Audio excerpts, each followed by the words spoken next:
Hello everyone. Today we are going to start a new chapter of biology, that is the our environment energy flow in the ecosystem. Okay guys. So इससे पहले जितने भी question जो आपके chapters clear हुए हैं उन सब का आप नोट्स बनाना स्टार्ट कर दो. ओके और जितने भी उसमें बुक बेस्ड क्वेश्चन है वो सब सॉल्व करना स्टार्ट कर दो गाइस, बिकॉज जो आपका मेन बोर्ड एग्ज़ाम होता है उसमें बुक बेस्ड क्वेश्चन ही आते हैं. बट आपका जो ये सेशन है ये फिक्स नहीं है कि ये न्यू एजुकेशन पॉलिसी के अंदर आएगा कि नहीं आएगा, तो आपको जो लास्ट ईयर चल रहा था उसके अकॉर्डिंग ही प्रिपेयर करना है. ओके गाइस, सो देखो what is the definition of ecosystem. Okay, ecosystem देखो all interaction communities of organism and abiotic factor of the environment within a definite area. Okay ये क्या है आपका बेसिकली एक इकोसिस्टम का पोर्शन है. एक जो बायोटिक एंड एबायोटिक जो होते हैं ना उनके बीच जो होता है कम्युनिटीज़ का जो कनेक्शन होता है एक क्या होता है डेफिनेट एरिया में, उसको उस इंटरेक्शन को ही क्या बोला जाता है बेसिकली आपका इकोसिस्टम बोलते हैं. And also known as the ecosystem is consist of abiotic and biotic factor. इसमें क्या होता है बायोटिक एंड एबायोटिक दोनों फैक्टर क्या होते हैं इंक्लूड होते हैं. सो बायोटिक फैक्टर क्या है ऑलरेडी आप 9th में पढ़ चुके हो. बायोटिक मीन्स एबायोटिक मीन्स होता है non living factors and biotic means होता है लिविंग फैक्टर. ओके अगर नॉन लिविंग फैक्टर को मीन्स एबायोटिक को अगर डिस्कस करोगे तो इसमें जनरली आपको मिलेगा different climate factor like temperature है, आपका मॉइस्चर है, ये सब. And edaphic factor like soil, water, air. Okay and top जो इसमें होता है basically topographic factor like mountain, hills, river, sea, ocean. Okay etcetera. Then guys बात करें अगर हम लोग बायोटिक फैक्टर लिविंग ऑर्गेनिज्म की, लिविंग फैक्टर्स की, तो they are the further divided into 3 category. The first category is the producer. Those producer who is the called producer, those animal they produce food itself, that is called producer.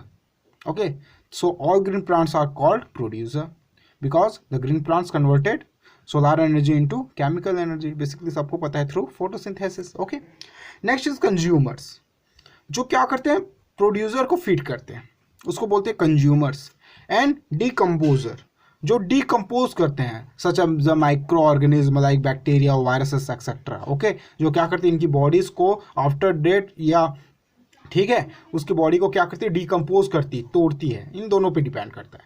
तो ये living organism में 3 आते हैं producer, consumer and decomposer. Okay guys, तो ये याद रखना है आपको. Okay next is types of ecosystem. ये न्यू है आपके लिए.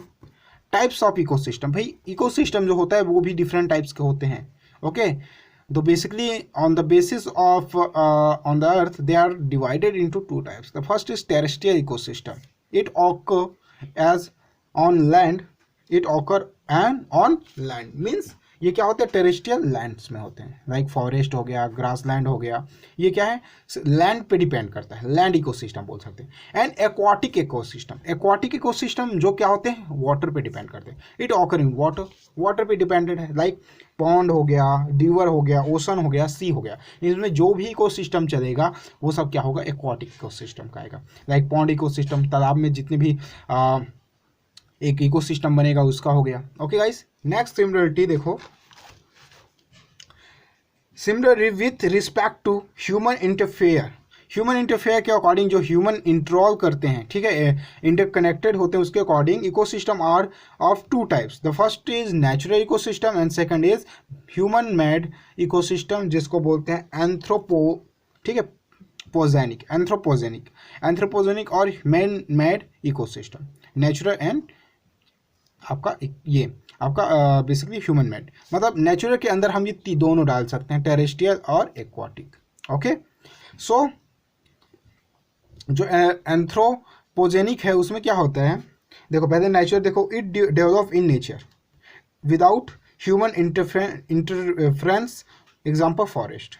ओके मतलब ऐसा इकोसिस्टम जिसमें बेसिकली क्या होती है, उसको जो डेवलप करने का पूरा क्रेडिट किसको जाता है, नेचर को जाता है, उसमें ह्यूमंस का कोई भी इंटरफ्रेंस नहीं होता।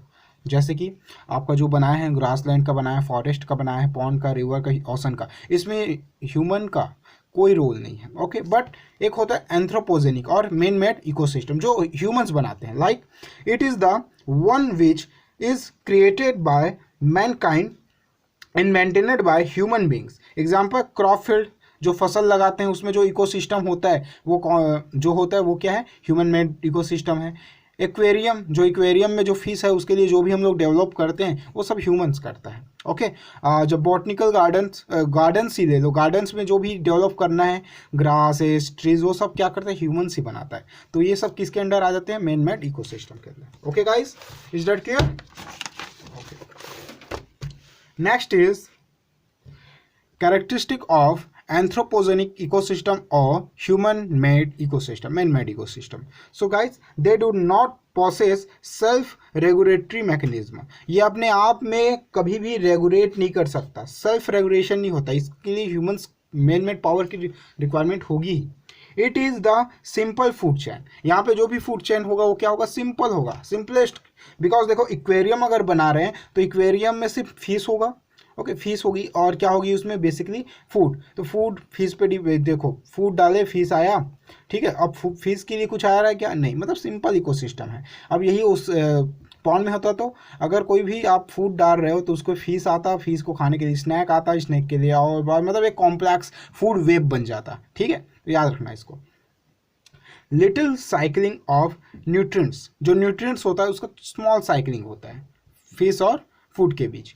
दे हैव लिटिल डाइवर्सिटी जो होता है वो भी कम होता है भाई, उसमें ग्रासेस नहीं होगा, सिर्फ वाटर है, वाटर की क्वांटिटी और कुछ नहीं रहता।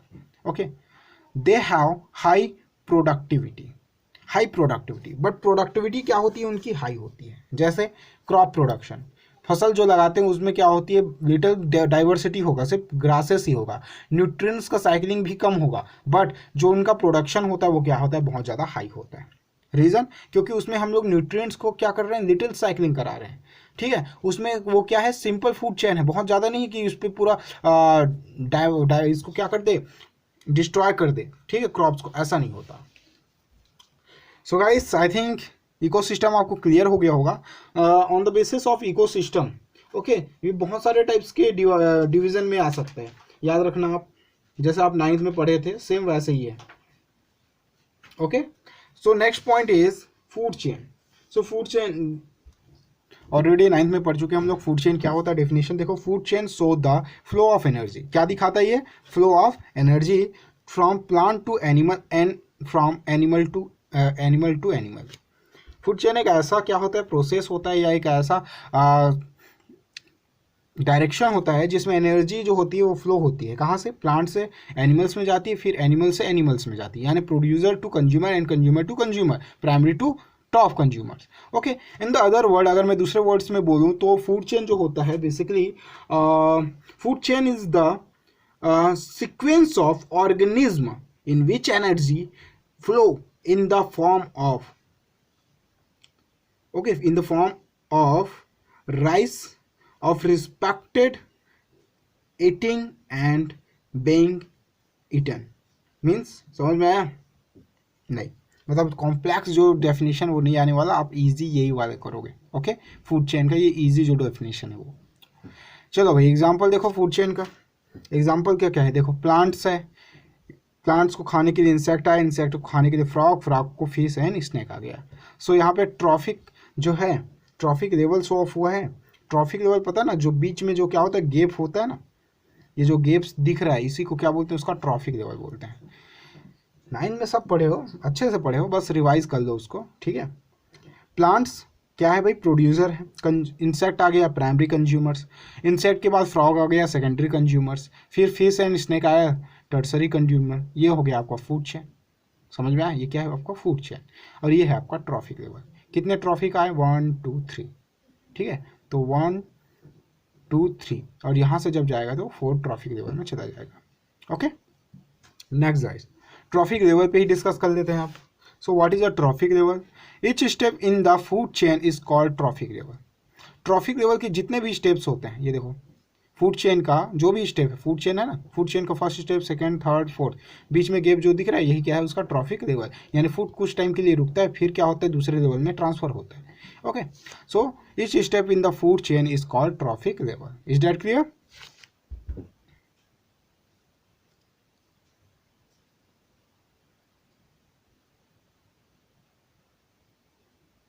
Okay, next level of trophic levels. Level of trophic levels, तो ट्रॉफिक लेवल्स के क्या क्या? फर्स्ट होता है green plants that are called producer. These are the first trophic level, okay, and also called producers. All green all green plants are basically producers. Herbivorous या herbivora, the first consumer, that is called second trophic level. Carnivorous or carnivora, it is second consumer, that is called third trophic level. And top carnivorous like third consumer, tertiary consumer, that is called fourth trophic level. तो आपको trophic level का angle पता होना चाहिए। Okay, level. Okay guys, next is the herbivores like cow, deer, etc. are always second trophic level because the first trophic level is held on plants. Basically plants ही है, plants because plants are producer. Sunlights को जो produce करेगा, जो उसको chemical energy में change करेगा, that is called first trophic level. And in the all around the earth only plants have the capacity to change the solar energy to chemical energy. So basically the first trophic level is producer. Okay, second is herbivorous cow, deer, etc. बहुत सारे होते हैं, और always second trophic level.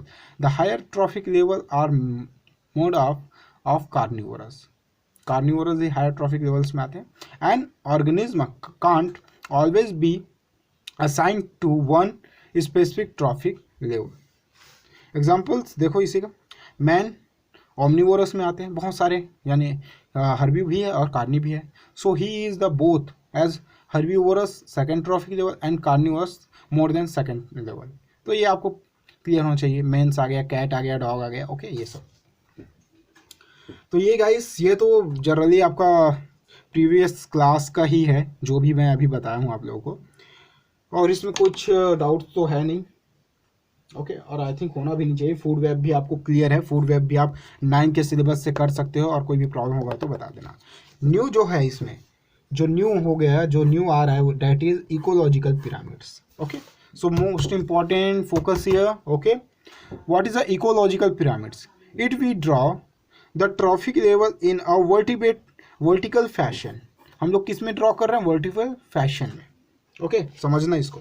Vertical fashion में जब हम इसको draw करेंगे, then a pyramids is created. तो एक पिरामिड्स बन जाता है. पहले एक special base, large base, then compare then small and small.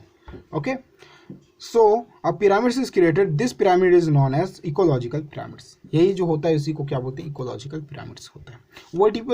Vertical fashion में बनाएंगे, वर्टिकली जाएगा. जैसे ये देखो, ये बेस हो गया, then base smaller compare than first and small. okay, ये क्या लेवल बन रहा है? so the autotrophs green plants base of pyramids important है, most important, highlight कर लो. so what which organism are base of the pyramids? basically autotrophs. autotrophs जो होता है हमेशा क्या होता है? बेस में होता है, और टॉप में क्या होता है? हमेशा कार्निवोरस होता है. Top carnivorous third. ओके, ये क्या होते हैं? उसका टॉप होता है. तो ये 2 पॉइंट्स के बेसिस पे आपका एमसीक्यू क्वेश्चन आता है बोर्ड्स में, तो याद रखना ये.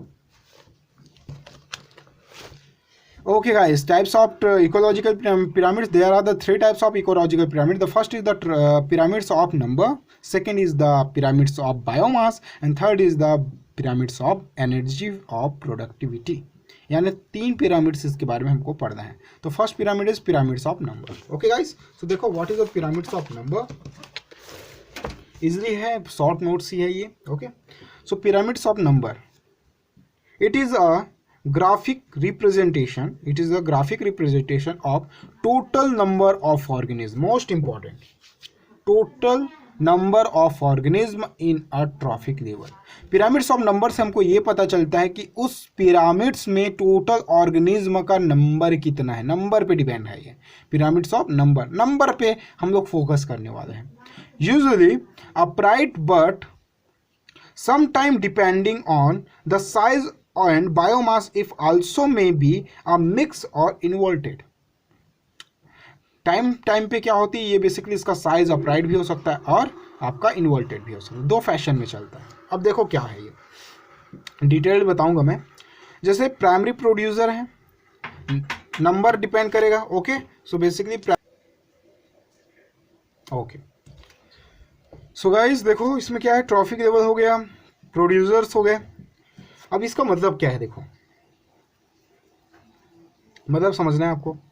Upright pyramids of number, upright form इसको बोलते हैं, इन्वर्टेड जो अपोजिट होता है उसको बोलते हैं, ठीक है। और मिक्स जो होता है ये होता है। अपराइट में देखो प्राइमरी प्रोड्यूसर नंबर क्या हो रहा है, बहुत ज़्यादा हो रहा है।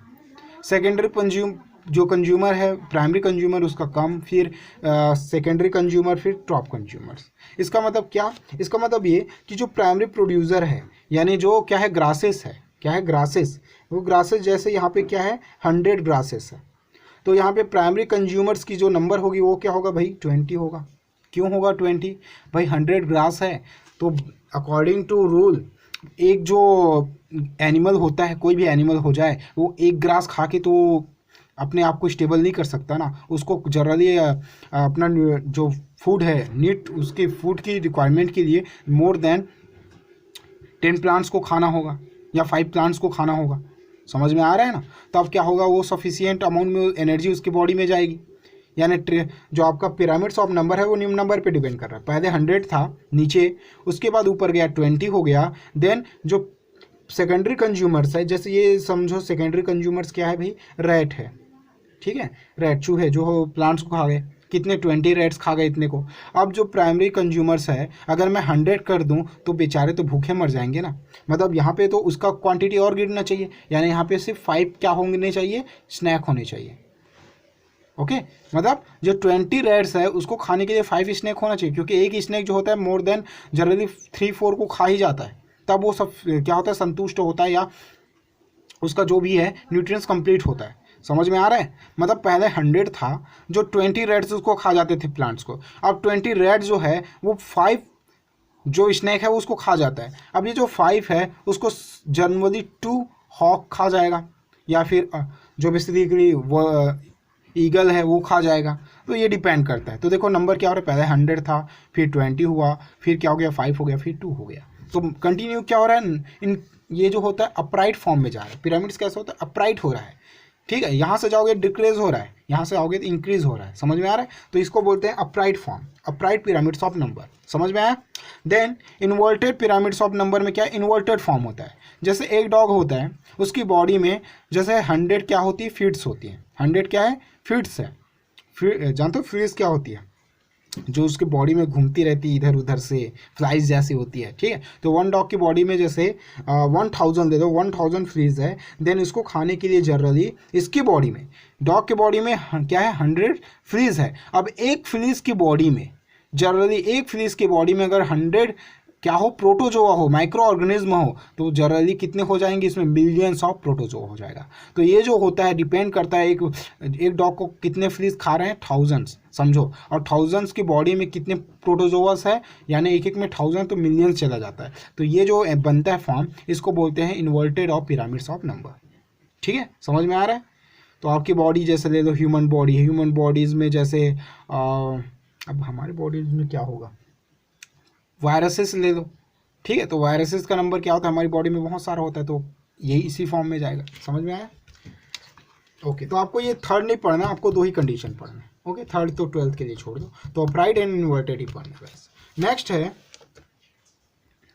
Pyramids of biomass. बायोमास में हम लोग जनरली उसका वेट पे डिपेंड करते हैं, वेट की बात कर रहे हैं हम लोग उस पर। ओके, बायोमास में उसका वेट जो होता है वो डिपेंड होता है। देखो, it depict the total dry weight, total dry weight जो एक ऑर्गेनिज्म से दूसरे ऑर्गेनिज्म में आता है, of all organism at each trophic level, और total dry biomass usually upright. हमेशा क्या होगा, ये अपराइट फॉर्म में ही होता है, ये भी हमेशा अपराइट फॉर्म में ही होता है, याद रखना।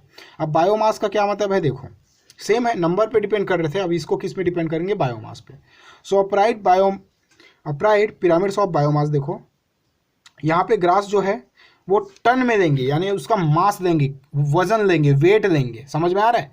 बायोमास में जैसे यहाँ पे देखो जो ग्रासेस था सेम है, नंबर पे नहीं देना है आप। जैसे 1000 टन है, 1000 टन क्या है, ग्रास है, तो उसको खाने के लिए जो काउस का वेट है वो क्या है, 100 टन है। देन 10 टन क्या हो गया, वॉल्फ या फॉक्स का वेट हो गया। फिर 1 जो टन है वो किसका हो गया, लॉयन का हो गया। तो कंटिन्यू क्या है भाई, डिपेंड कर रहा है। एक ऑर्गेनिज्म जो है, जैसे काऊ है, काऊ का पेट तो देखिए हो, वो क्या करता है, जनरली 5 kg 10 kg जो ग्रास होता है उसको खा जाता है। तो जनरली 5 kg 10 kg खा रहा है एक काऊ, तो जो बेसिकली इसमें काऊ जितने भी नंबर में होंगे उनका बायोमास तो बढ़ रहा है ना भाई। तो 100 टन की क्या है, काऊ जो होगी, यानी काऊ का वेट देखना हो, काऊ का जितना वेट होगा वो अपने ही वेट का क्या खा जाती है, पूरा चारा खा जाती है, ठीक है, ग्रास खा जाती है, ग्राजिंग कर जाती है। तो ये जो है डिपेंड कर रहा है। अब देखो काउस का जो इतना वेट है कितना है, 100 टन। अगर एक काऊ का अगर हम लोग वेट देते हैं, समझो 1 क्विंटल होगा एक का, तो जो वोल्फ या फॉक्स होता है छोटा होता है बट पूरा एक काऊ खा जाता है, यानी उसका बायोमास क्या हो रहा है, इंक्रीज हो रहा है। देन जो एक लॉयन होता है, ठीक है, वो फॉक्स को उतना ही खाता, लेकिन अगर काऊ ले ले या इसी को खाएगा तो जनरली क्या होती है, वो उससे भी ज़्यादा खा जाते हैं। समझ में आ रहा है। तो ये डिपेंड कर रहा है भाई, एक दो से वो डिपेंड नहीं होता, उसका जो बॉडी में जो बायोमास होता है, यानी उसकी बॉडी को चलाने के लिए जितना एनर्जी चाहिए, मोर देन इन सबसे ज़्यादा लगती है, ठीक है। इसमें तो इन सबसे ज़्यादा लगती है, काऊ में प्लांट से ज़्यादा लगती है, इसलिए प्लांट का प्रोडक्शन हाई होता है इसका, फिर इसका, और ये सबसे लोवेस्ट पोर्सन में। ओके, अब इसको अपोजिट कर दो, लॉयन को 1 टन कर दो और इधर 1 कर दो। भाई एक ही ग्रास कम रहेगा तो काऊ तो ऐसे ही मर जाएंगे ना, ये मर जाएंगे, काऊ नहीं रहेगा तो फिर वोल्फ कहाँ से बचेगा, और वोल्फ नहीं रहेगा मतलब ये काऊ ही खत्म, तो ये फिर लॉयन का क्या काम। 1 टन लॉयन मतलब एक लॉयन नहीं, इसमें बहुत सारे लॉयन आ जाएंगे। ओके, तो ये होता है बेसिकली बायोमास का। ओके गाइस, तो ये होता है बायोमास आपका। जनरली बायोमास का एक और होता है द बायोमास, जैसे the living weight of the organism in the food chain, presence of different trophic level in an ecosystem form the pyramids of biomass. Okay, basically ये बायोमास पे depend करता है। जैसे एक यहाँ पे डायग्राम है, देखो ये देखो एक डायग्राम है, क्लियर दिख रहा होगा तो ओके। ये देखो भाई, ये ट्रॉफिक लेवल डिपेंड है, upright pyramids of number of grassland ecosystem, numbers की बात कर दिया यहाँ पे। चलो बायोमास पे आ जाते हैं। ये देखो बायोमास आ गया। बायोमास में देखो पहला अपराइड है, फिर इन्वर्टेड है। यहाँ पे देखो काऊ जो है, प्लांट्स बहुत ज़्यादा है, इसका मास क्या होगा, हाई होगा, ठीक है। Green plants trophic level first. फिर ये जो होगा उसमें काऊ कितने हैं भाई, 2 काउज है, प्राइमरी कंज्यूमर्स हर्बीवोरस 2 है, गोट दे दो या फिर आपका काऊ दे दो। फिर इसको खाने के लिए जो फॉक्स होता है वो उसका मांस ये दोनों को खा जाएगा।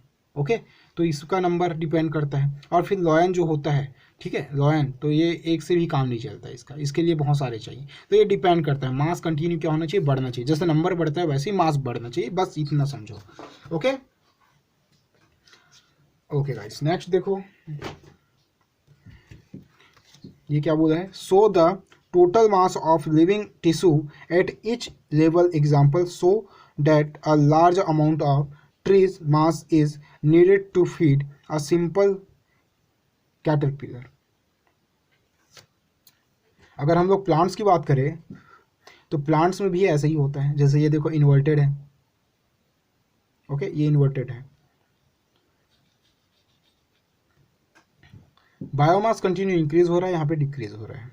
देखो इंक्रीमेंट में क्या है, जैसे फाइटोप्लैंक्टन है, फाइटोप्लैंक्टन पता है, छोटे छोटे जो ओशियन में होते हैं ना, फाइटोप्लैंक्टन ही एक ऐसा ऑर्गेनिज्म है जो इस पूरे अर्थ का मैक्सिमम 60 to 70% ऑक्सीजन प्रोड्यूस करता है, जो ओशन में रहता है। ओके, तो ये फाइटोप्लैंक्टन को खाता है जू प्लैंक्टन की स्मॉल फिश को लार्ज फिश, ठीक है। तो ये अगर कंटिन्यू अगर हम लोग बढ़ा दें इसको, लार्ज फिश का क्वांटिटी बढ़ा दे, जू प्लैंक्टन फाइटोप्लैंक्टन छोटा कर दे, यानी ये समझ लो कि ये घास है, ठीक है, और ये एनिमल्स है, तो एक छोटा सा अमाउंट में जो ग्रास होगा वो इतना बड़ा अमाउंट जो एनिमल्स होगा वो खा के सर्वाइव कर लेगा क्या, इम्पॉसिबल, यानी ये पॉसिबल ही नहीं होता। हमेशा क्या पॉसिबल होगा, अपराइड वाला। Is that clear. Next is pyramids of energy, जिसको हम लोग 10% लॉ भी बोलते हैं। So what is the pyramids of energy? हम लोग पहले बात किए थे नंबर की, कि जो नंबर होता था वो कैसे इंक्रीज होता था, फिर मास की कि उसकी बॉडी का वेट के अकॉर्डिंग उसकी बॉडी में जाता है वेट। अब बात करते हैं जो वेट जाता है, तो उस वेट को खाने के लिए जनरली देखना, लॉयन जब शिकार पे जाता है, प्रेडेटिंग करता है, तो देखना उसमें क्या होता है, जो जितने भी प्रेडेटर्स होते हैं उसका मैक्सिमम जो भी वो खाया होता है उसका मैक्सिमम कैपेसिटी, मैक्सिमम 70% जो एनर्जी होता है वो दूसरे शिकार को कैच करने में निकल जाता है। समझ में आ रहा है? दूसरे जो उसका शिकार है उसको कैच करने में गया, तो फिर वो जब उसको और खाता है उसको, तो बस समझो कि उसका जो बॉडी का जो रिक्वायरमेंट होता है एनर्जी, बस उसका क्या होता है, कंप्लीटेशन होता है। बाकी जो होता है एनर्जी वो कोई काम का नहीं है। फिर वो दूसरे को खाता है, फिर कुछ टाइम तक सर्वाइव करता है, फिर उसको क्या लगती है, भूख लगती है। हमारी बॉडी में भी ऐसे ही है, वो खाना खाए, ठीक है, जितना भी है अमाउंट में, खाना खाने के बाद क्या होता है, कुछ टाइम बाद फिर भूख लग जाती है, यानी एनर्जी क्या हो गया, पूरा यूज़ हो गया। तो ये एनर्जी जाता कहाँ है? ओके, हमारी बॉडी की एक्टिविटीज़ पे। आप जो बात कर रहे हो, आप जो सोच रहे हो, thinking is most required for the energy, thinking is most required energy.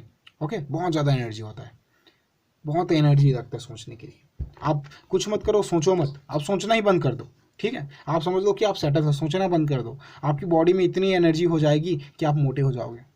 लेकिन अगर कोई भी मोटा जो फैटी ह्यूमंस है, ठीक है, जनरली स्टार्टिंग में अगर बहुत ज़्यादा सोचे जा रहा है तो उसकी बॉडी में जितनी भी एनर्जी होगी ना, वो तो पूरा उसको बर्न कर करके, जो फैट्स होगा उसको बर्न कर करके क्या हो जाएगा, उस एनर्जी, माइंड में जो सोच रहे हैं ना उस एनर्जी में लग जाएगा, क्योंकि एटीपी तो होगा नहीं उसकी बॉडी में।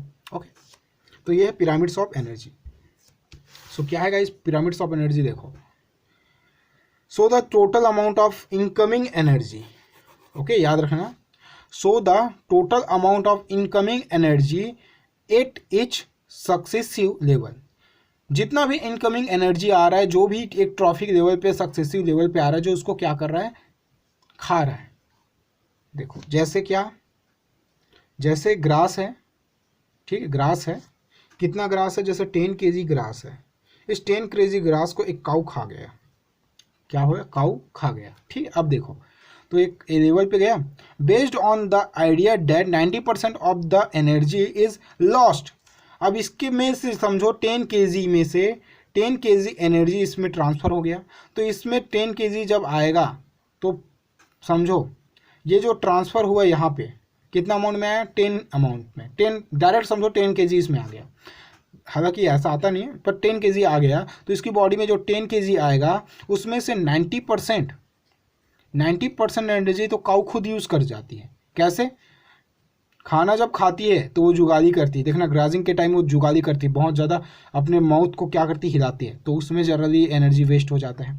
रेस्पायरेशन जो करती है उसमें एनर्जी वेस्ट हो जाता है। डाइजेशन में एनर्जी यूज़ करते हैं, भाई आप खाना खाते हो तो देखना तुरंत एनर्जी का प्रोडक्शन स्टार्ट होता है, पसीना आना स्टार्ट हो जाता है, मतलब एनर्जी यूज़ हो रहा है। आप जो कुछ भी एक्टिविटी, आपकी बॉडी की एक्टिविटी हो रही है, उसमें आपका जितना भी आप फूड लिए हो उसका टोटल अमाउंट 90% एनर्जी यूज़ हो जाता है। अब 90% भाई 10% 10 kg एनर्जी आया था, इसका 100% एनर्जी इसमें समझो आया, तो 10 का 100% में से 90% तो गया, मतलब कितना नेक्स्ट ट्रांसफ़र के लिए बचा, 1 kg बचेगा, 1 kg, यानी सिर्फ इसका कितना ट्रांसफ़र हो रहा है, 10% ही दूसरे ट्रैफिक लेवल पे क्या हो रहा है, ट्रांसफ़र हो रहा है, बाकी 90% तो काऊ खुद यूज़ कर गया।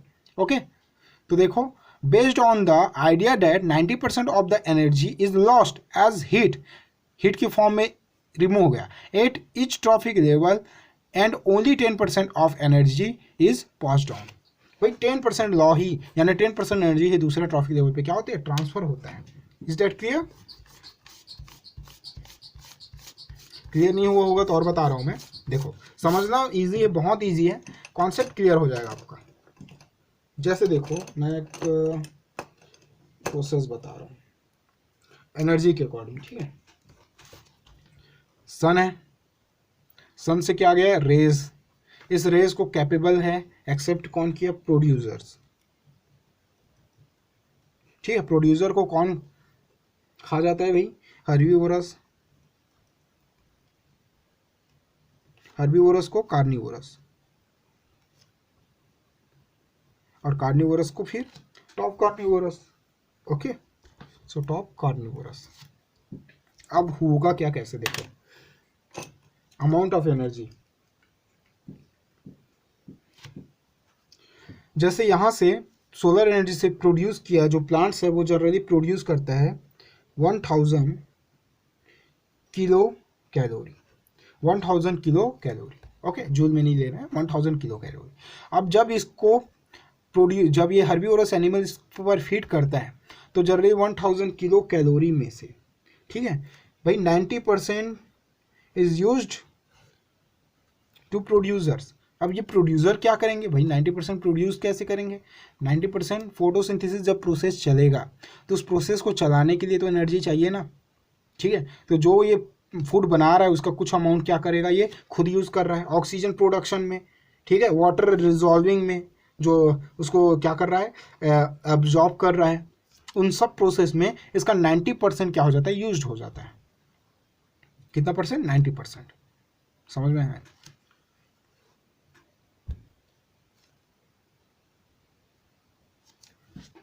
सो गाइस अगर इसका 90% यूज हो गया, ठीक है, जनरली देखो मतलब क्या कि इसका 90% क्या हो गया, यूज हो गया। अब देखो 90% कितना होगा 1000 का, भाई 1000 है किलो कैलोरी, उसका 90 और परसेंट, ये गया 19 10 900, मतलब कितना यूज हो गया, 900 किलो कैलोरी, तो प्लांट खुद यूज कर दिया, ओके।